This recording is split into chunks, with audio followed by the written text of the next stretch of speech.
Good day, everybody. I'm Denis Gagne, CEO and CTO of Trisotech.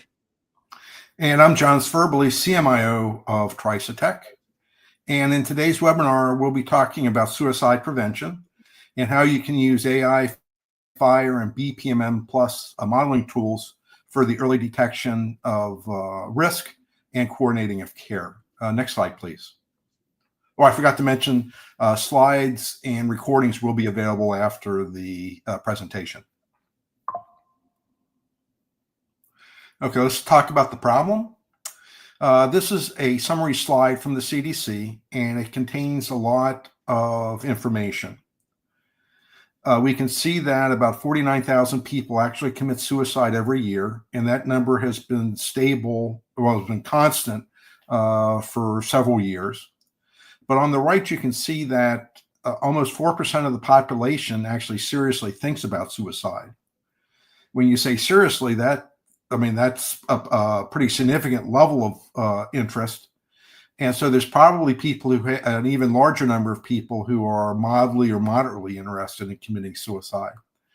Of that group of 13 million, maybe a third or 40% actually make a plan, and then approximately half of them actually make the attempt. And you look at going from 1.6 million making an attempt to 49,000, there's quite multiple difference between the two. And so this, I think the significance of this is that if you're trying to come up with solutions, you have to cover the whole spectrum of involvement. People who are actively trying to commit suicide, and these are the people who get most of the attention because they're actually the crisis. They're the ones who have the most impact on society. But you can't leave out all the other people who are in the spectrum that may or may not proceed to committing suicide. Next slide, please. And if we look at a person trying to commit suicide, you need to have a whole lot of things lined up for it to happen. You may not be able to see it, unfortunately, but the various elements you need to have lined up is the person is unable to be on their own without proceeding with their plan. They've got to have thoughts of suicide. They have to take it seriously enough to actually formulate a plan. They have to start making preparations and having access to lethal means. They may have a history of recent suicide attempts, or they may not. And then they usually have some triggering event that actually pushes them over the edge. And when you look at suicidality and how it's managed, most of the attempts are to interrupt the modifiable factors. So that if a person is having stress, you try and diffuse the stress. If they have access to lethal means, you try and remove the access. If they're unable to be left alone, you try and provide support so that they won't proceed. So these usually are the requirements you have to have for acute suicidality, and the goal is to interrupt things. But the next question is, what do you do for all the people who are not actively trying to commit suicide? Next slide, please. And this lists some of the risk factors for suicide, and the list is probably much higher. You have things like people who abuse substances, people with mental illness, people who've lost a job, people who are getting divorced, people with a acute disease. Any one of these can trigger thoughts of suicide. Unfortunately, some people have multiple ones occurring. And those people are much harder to, they feel more higher risk of being overwhelmed. Now, when you look at the risk factors, one of the interesting observations that's important for mental health is that many of the risk factors like substance abuse and homelessness, severe psychiatric disease, these are all conditions associated with underemployment or not unemployment, which since health insurance is usually linked to employment, this means that the people often don't have health insurance, or the insurance that they've got isn't that good. This has consequences because since there's no health insurance, psychiatrists or mental health advisors usually demand cash on the table to be seen, which these people may not have. Also, if these people get brought to the emergency room, they can't afford the transport. They can't afford the emergency room fee. Finally, if you're in a small hospital not linked to a university with an attached psychiatric hospital, you have to find a hospital willing to take a person in. And hospitals may be, psychiatric hospital may be unwilling to bring a person who doesn't have some type of means of payment. So the person can end up being held in the emergency room for some time, which has negative impacts on the health system because a bed in the ED is tied up. You often have to have somebody watching the patient. So there's all sorts of economic and financial things that have to be taken into account when crafting a solution. Next slide, please. And so one of the question about how do we deal with finding a solution, fortunately or unfortunately, many of the people who proceed on to thinking of suicide seriously exhibit some type of warning sign or behavior. They may be more angry than normally. They may have be more aggressive. They may talk about committing suicide. They may make statements like, "I would be better off dead." And these are all things that people have observed. And the thought is, can I use natural language processing on communications from the person, being in social media, in a private journal, or some other manner?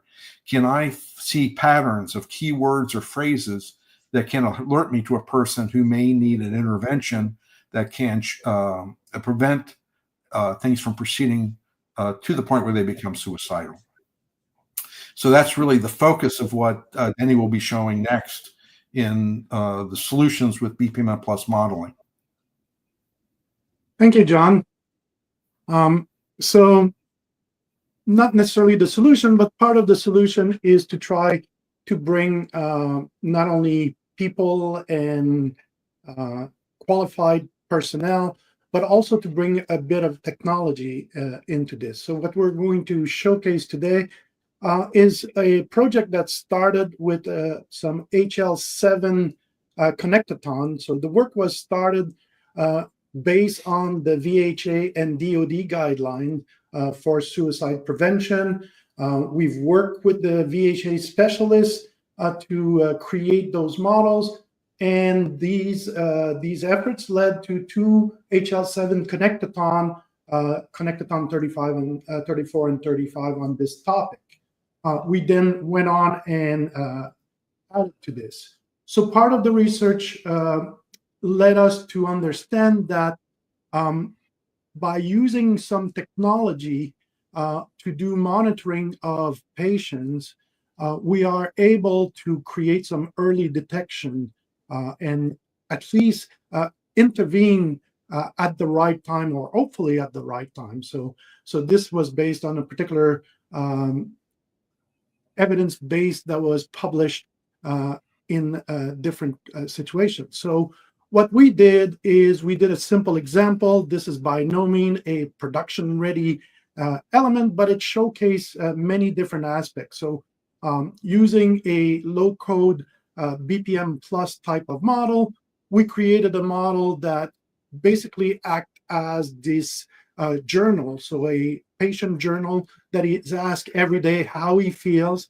Then based on the answers and the cumulative answer of his journal, we'll do an assessment. This assessment will be based on a set of triage rule, but also on identifying some high-risk words, which we can adjust according to the desire of the people. And then we have, based on whether this is a low, high, or intermediate situation, we'll either loop on the low. If it's intermediate, we'll recommend to call the patient to call back his behavioral specialist. Or if it's high, we're going to recommend the patient or connect the patient directly to the suicide hotline. In Canada, it's 988, the suicide hotline. So, but the suicide prevention is not about one thing and one technology or any of these things. As John quite correctly exposed, there's so many different factors that come into play. So we have to look at it from the patient's point of view. So we've been talking for quite some years now about care coordination and patient-centered care coordination. And this is what we also did in this context. So we created this model where we have different stakeholders being part of this care coordination. So at the top in pink here, you can't see the details, but we're actually going to execute all this. We have the behavioral specialist that will do an assessment of the patient during his encounter. He may recommend to continue outpatient care, or he may recommend, if it's an acute situation, to send the patient to the ER. Otherwise, he may just recommend to use a journal, basically an application on the iPhone of the patient, where the patient can put different journal entries in there.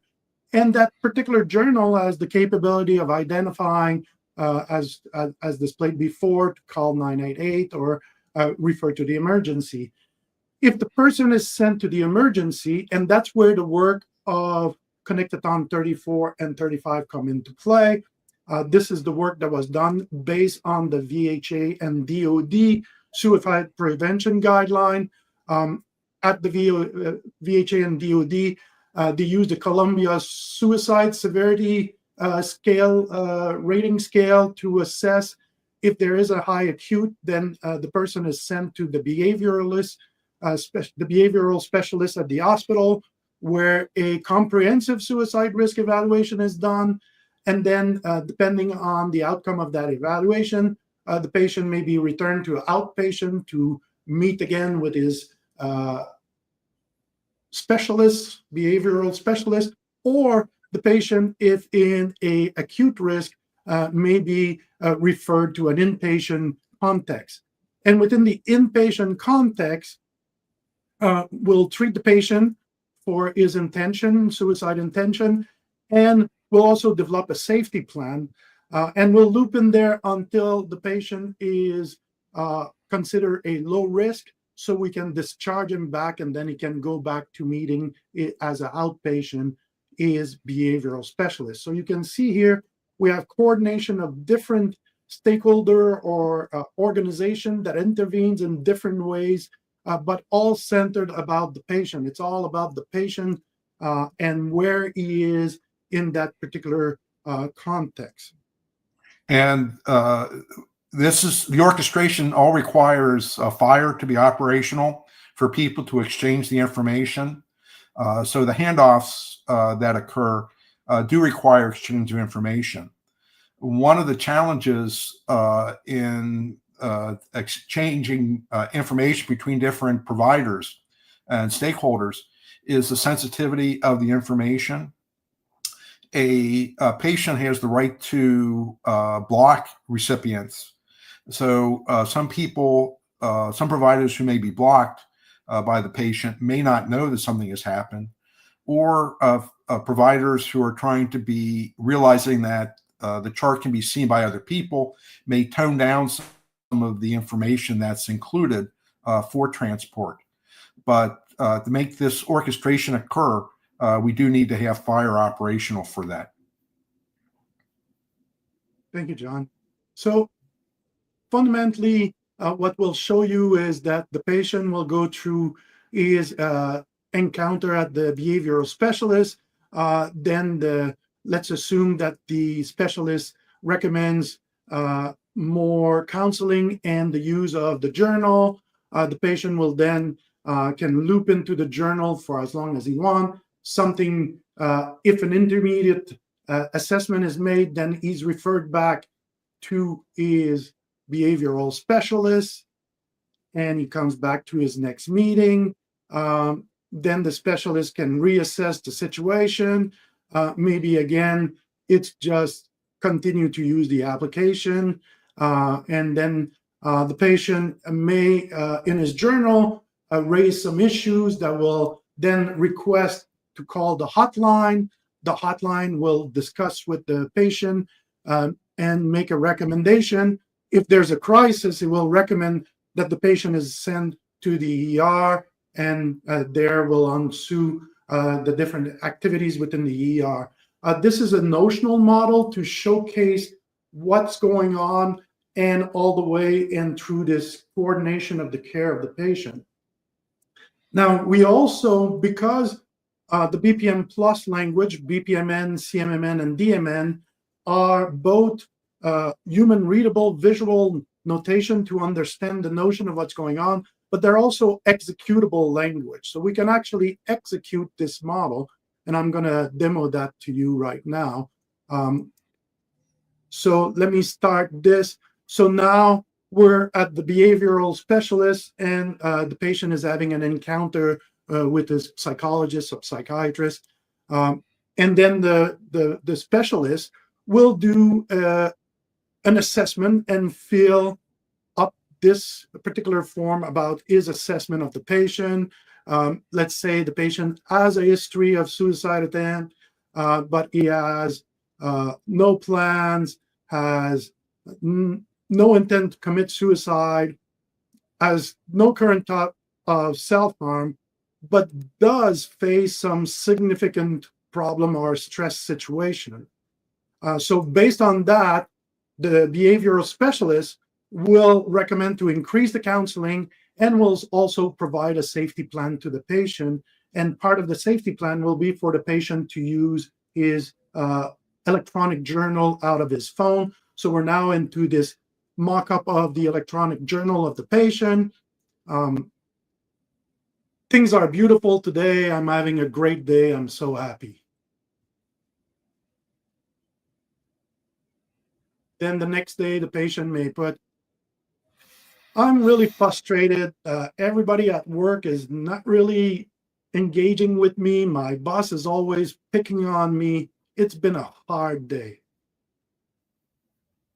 So you can see that as the journal is building up, and then the journal is building up and it's being analyzed continuously by AI to see some sentiment interpretation and contextual looking, but it's also looking for some particular keywords, even in a different context. So this person is already at risk of suicide. He's being followed.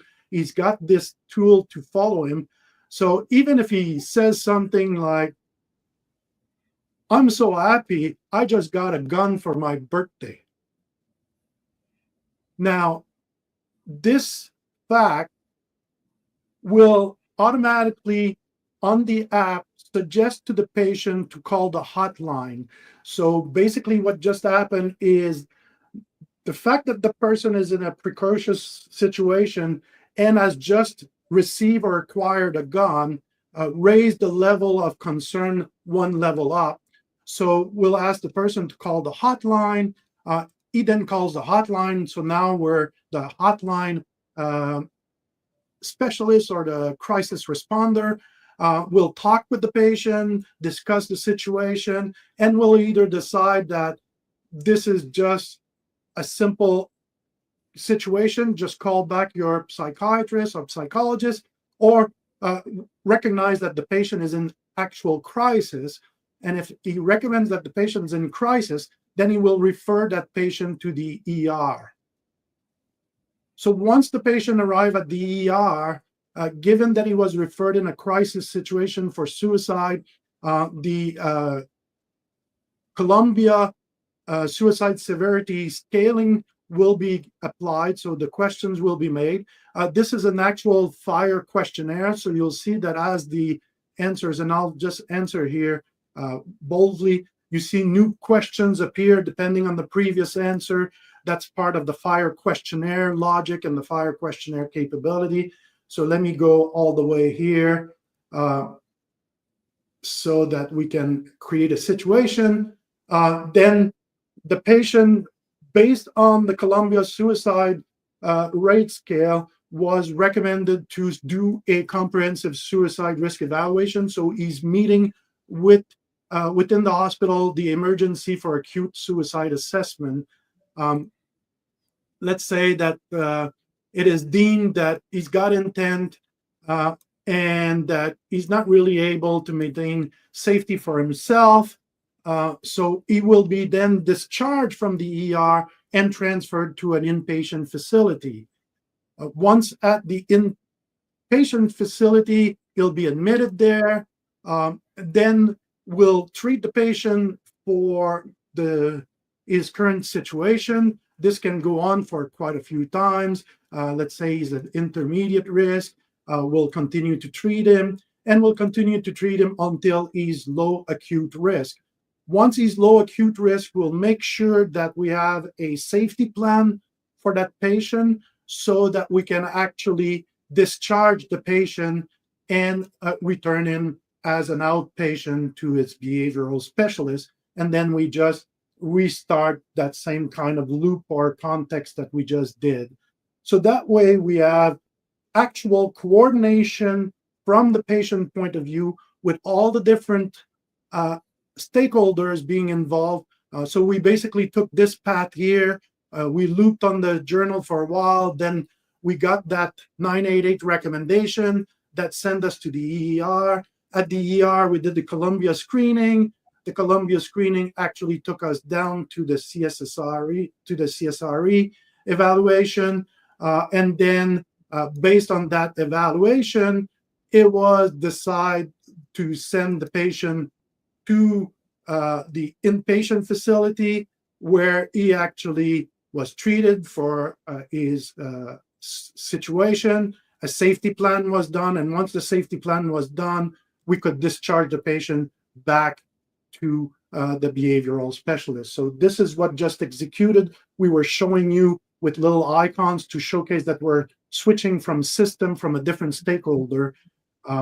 And so this, we have a trace. We really follow the patient through his journey of this situation and care.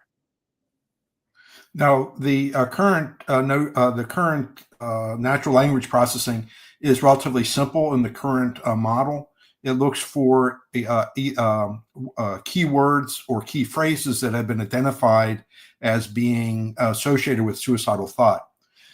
Since a person will be followed for a long period of time, hopefully, the opportunity to follow trends and to individualize, because certain people have certain things set me off and certain things don't. And so you can make it more personalized and hopefully then end up with better sensitivity and specificity in making your referrals. So part of the, I guess one question to bring to the stage, John, is how can this be applied in a real context? What do we learn and what do we get as benefits for doing such a thing? I think the current system has gaps. I think everyone acknowledges that. Yeah. And there are social and personal and other problems that all contribute to it. The hope is that by using technology, you can detect certain things sooner. You can then prevent, one of the hazards with technology is alarm fatigue. People design it to be very sensitive, so it's always firing. And that basically then people say, well, it's always firing, I'm going to ignore it. And that's one of the downsides of technology. If you use intelligent technology, hopefully you can only have true alarms come through, which will, if you know it's going to be a good alarm, you can then respond appropriately, much better than if you have too many alarms. So I think the hope is we don't know until we actually try it, what the impact will be. But the hope is that by refining the different models, we can end up with something that really can make an impact. Yeah. And one point you made that was very important too, is that we use a mixture of different type of quote unquote intelligence in here. So we have some rules that are specific rules that will trigger. So those are known trigger that are documented in various publications and guidelines that we can collect that. And we also have where we're in a non-threatening environment, like within the context of the journal, we can do more interpretive type of like artificial intelligence so that we can have a sense of the current situation. It's not actually controlling any aspect that are life threatening. It's only monitoring where normally the patient would be out of sight and out of information. So it's a chance for us to introduce some presence, continuous presence and monitoring within the patient daily life. I think you bring up a good point about when you're monitoring a patient, we have to be sensitive to what is accessible to us and what people want to give access to, because some people have used social media posts, but social media posts are something sometimes people consider they're disclosed, but they may not want that to be screened, or they may be done infrequently, whereas a journal done daily is less threatening and is more accessible. An alternative that you could have your Alexa monitoring the words that you're saying in the room might be a room, but then people are be more worried about, is someone observing me am I being watched all the time, which isn't good if you're paranoid. So the technology needs to be sorted out, but it has promise.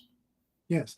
And Bilal made a comment that this seems kind of dangerous, allowing AI to make assumptions based on simple sentiment analysis without human in the loop. Well, in fact, that's the whole idea of what we were showing, is that there are human in the loops continuously. The only portion that we delegate to some AI or some rules are the portion that have been clearly recognized within the suicide prevention area. And we go beyond just sentiment analysis. We also analyze for key phrase and keyword that have been documented as triggers. So we try to inject more, I was going to say they use surveillance, but more scaffolding around the patient in situation or areas where usually we are completely blindsided to what's going on with the patient at that point, unless he calls back or he does an action. So we're trying to add presence and add support where previously it wasn't available. And also, while technology, there's a certain element of scariness to it, there's also a benefit, because it's it can be pretty objective. If you're in a workplace and someone is grumpy and yelling and acting out, you may say, well, they're just having a bad day, and just ignore it. Where in actuality, they're sending all sorts of signals that they're high risk. So I think we don't want AI to be too much in charge, but it can fit a useful niche. Yeah. And other people are chiming in. Jose said biometric monitoring via rings or other device may bring in all kinds of information about heart rate and facilitate the intervention, and that's quite correct. So the idea is to showcase how easily, visually, we can assemble a solution that takes care of many different factors that weren't considered before, that can be put into a context where usually we wouldn't have information from our patient, and try to bring all this information forward so that we can have human and actual specialists and hotlines and psychiatrists and ER involved as soon as possible. The idea here is for prevention, is to act as soon as possible. And then also to provide escalation so that you can, when things are early, you can often bypass, you can actually easily put the fire out with a glass of water. And hopefully it's to stage a response appropriate for the situation. Yes. And unfortunately, we're reaching the end of our time for today. Thank you, everybody, for attending. We get a lot of comments, a lot of questions. We'll try to reply to you individually when possible. We hope that this was informative, that you got a sense of how using technologies such as BPM Plus, modeling visually what needs to happen, automating that visual model, and combining this with FHIR we can reach to the outer realm of what we could reach before. Have a great day. Thanks very much for joining.